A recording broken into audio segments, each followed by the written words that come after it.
Population distribution 7.7 billion, 56.2% in cities, 4.3 billion in cities. Food consumption.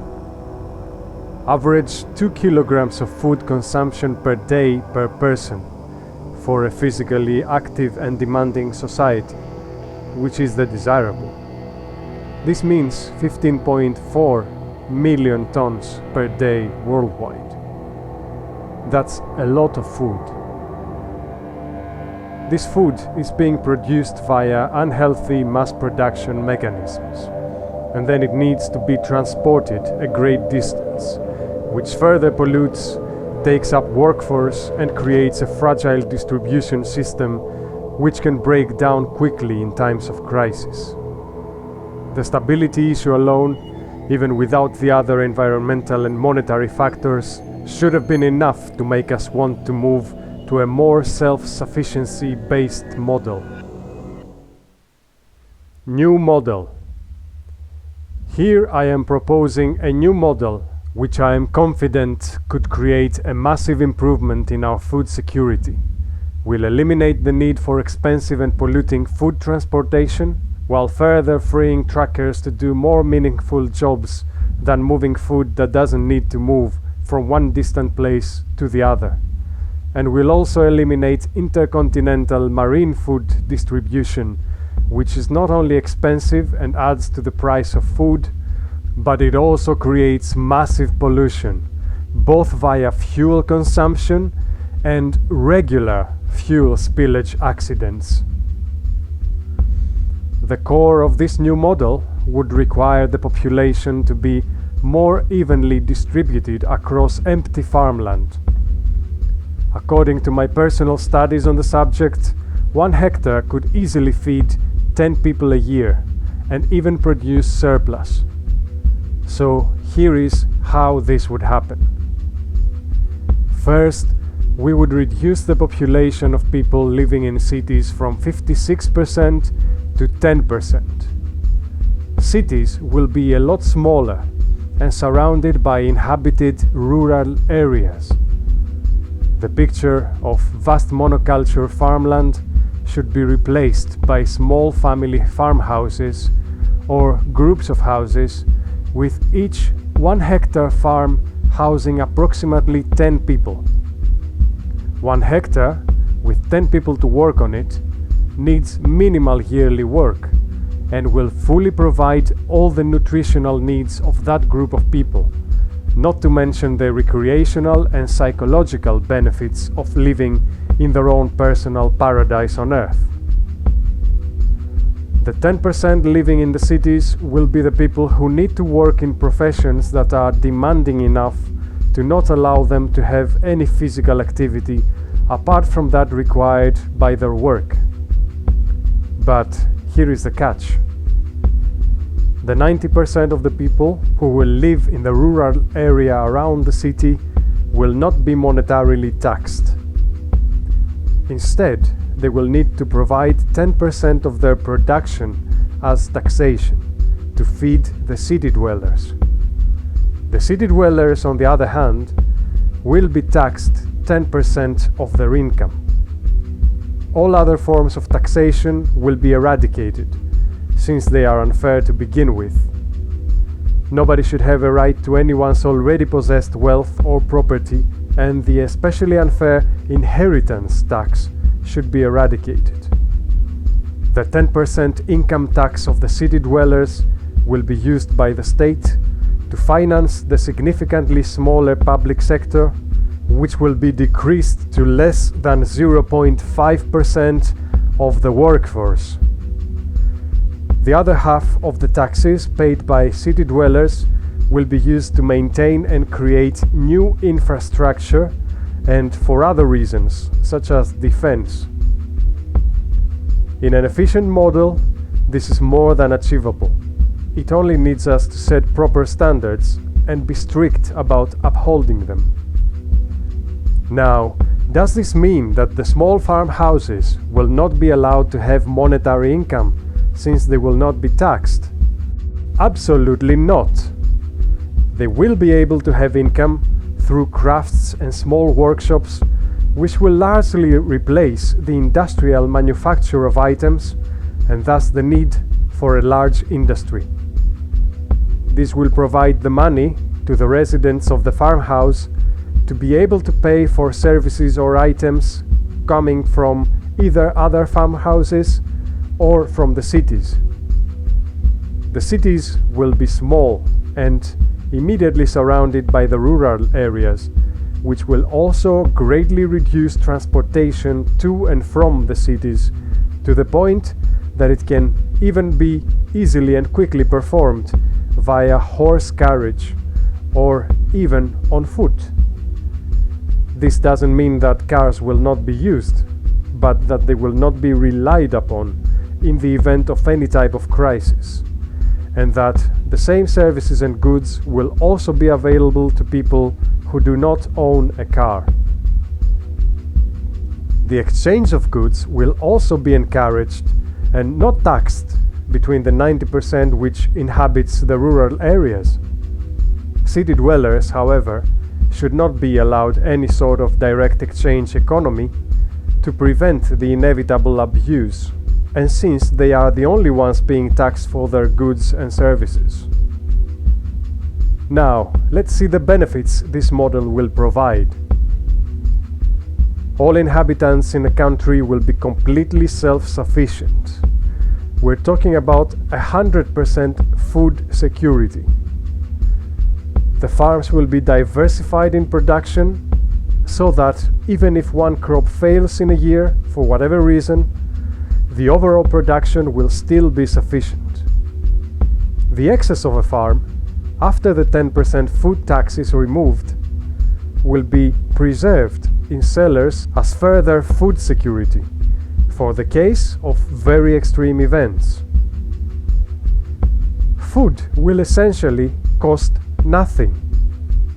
This is maybe the biggest thing, which will mean that hunger will be completely eliminated and no money will ever be spent on food. Even if someone really desires to grow certain foods they're accustomed to consuming, such as tropical crops in a temperate climate, this will be achievable by the use of a greenhouse. An underground greenhouse with a rocket mass heater inside is the equivalent of being able to grow tropical crops year-round, regardless of where you are. Chemical fertilizers and expensive, large, fuel-burning machinery will be a thing of the past, since the farmland scale will not require any of that. Manure produced from the animals and humans in the farm will be more than enough fertilizer for all food production. The limited physical activity that will be required will provide a small amount of exercise, which will be adequate to prevent a large number of health conditions, improving the average quality of life and increasing the life expectancy. The same will be even more true for the far healthier food quality, which will be purer than ever, without hormones, pharmaceuticals, GMO varieties, and other unnatural food elements which harm health, soil, and food security. Monsanto and other similar mega corporations will be out of business, I'm afraid, since seeds and science, plants in general, will be produced locally and not purchased. Communities will be far smaller than endless, nameless, faceless cities, and the exchange of goods and polite contact and cooperation will create a far greater sense of stability and care for neighbors. I am currently experiencing this with my neighbor, and how we're helping each other by not being greedy and selfish, and it works perfectly. Such a climate would eradicate the phenomenon of abandoned people in the streets to die, since the community will be able to provide for the people who are ill, disabled, or otherwise not able to care for themselves. This is the way it always was in ancient Egypt and all other places where people really had a level of civilization. And this is how it can be again. Care for others is the foundation of what made the Western world achieve such a level of civilization that everyone now wants to live there. And the Christian culture of it, admittedly, played a particularly large part in developing it. Nowadays, it is being abused to override the natural survival instincts of our culture, with the purpose of destroying it, of course. But this can always be straightened out with some good old common sense. Drugs will also be a thing of the past, since the endless, nameless, faceless character of cities, which allows their mass distribution and profiteering from it, will not be applicable. Cities will be much smaller, more like villages. And I can tell you that in villages, getting into the drugs loophole is far more difficult than it is in a city where nobody knows you and nobody cares for you. Both production and consumption of goods promoting an unhealthy lifestyle will almost be gone. People will eat healthy meat, fruits, vegetables, cereals, and other foods, so junk food will be gone. Family will be strengthened and degeneracy will be reduced. Psychologically and morally destroyed people with no self-worth wandering around our cities in a routine of meaningless sex, drugs, and acts of trying to temporarily forget how hollow and pointless their existence currently is, will be no more. People will find true comfort and meaning in creating real human contact with each other, in doing activity together, both physical, such as farming and other more athletic forms of workout, mental, such as dialectic conversation and sharing research, and psychological, such as music and arts. All these things and more impart meaning in one's life and open up all horizons for future development. Forest fires that kill people and destroy villages will also be a thing of the past, due to the specific design of the farms, with a crop-producing zone on the outside. Forests will thus be dispersed throughout the land, and a fire that starts in one of them will not be able to proceed to the next one, not to mention that nobody starts a fire, due to carelessness or malice, on the trees adjacent to his house. There will, of course, be some protected natural forest zones, some designated for human recreation, some other ones for hunting, and some simply as a habitat for wildlife. And in those zones, fires will be a danger.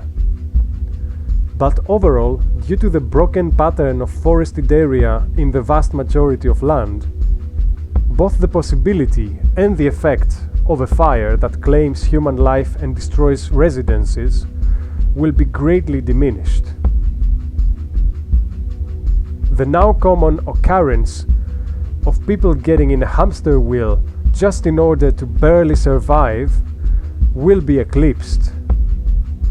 People's survival will be guaranteed due to their farm, so they will be able to pursue their self-fulfillment via their natural inclination, be it music, athleticism, philosophy, research, engineering, or anything else. Banks will be eradicated, and multinational mega-corporations and the insane accumulation of wealth, which is what creates planetary oligarchs who then plunge the planet into misery in order to just maintain their position, will no longer be possible. Private land ownership will be strictly limited to the family farm. Special applications such as resource mining or other forms of land-based activity, will be possible in the form of forming a small city around it, with workers being the city dwellers, performing those services and surrounded by the corresponding rural area. Greenhouse effect will be gone, and the whole fraud with taxes for carbon emissions, etc. Far less industry, far less transportation of goods. People won't need to commute too far, and every farm will have a section of trees, so the air and water quality will be better than ever. Self-sufficiency in energy production will mean making use of alternative forms of energy in a small scale, which reduces the environmental impact of such works. It is different to have a few solar panels in 1 hectare, and it is different to have a huge array of solar panels in the same hectare, or an enormous wind turbine that kills birds by the thousands and needs extremely expensive repairs all the time.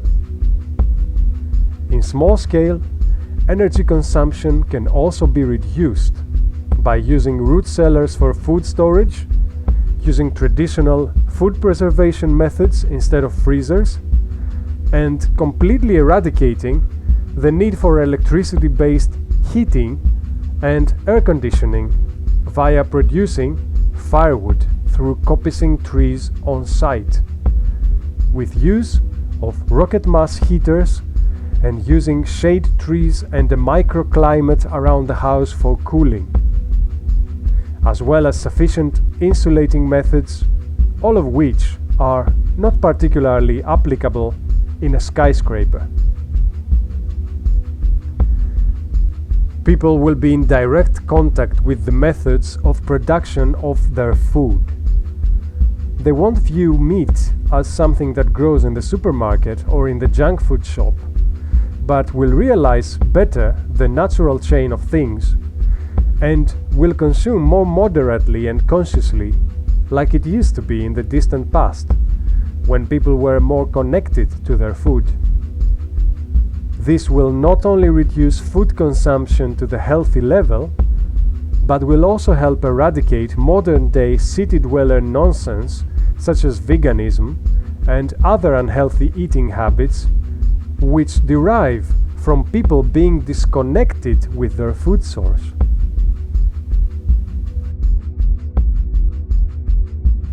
This will all have a point if it is actively combined with the spiritual pursuit, which is the ultimate point of covering the more basic physical, emotional, and mental needs of someone.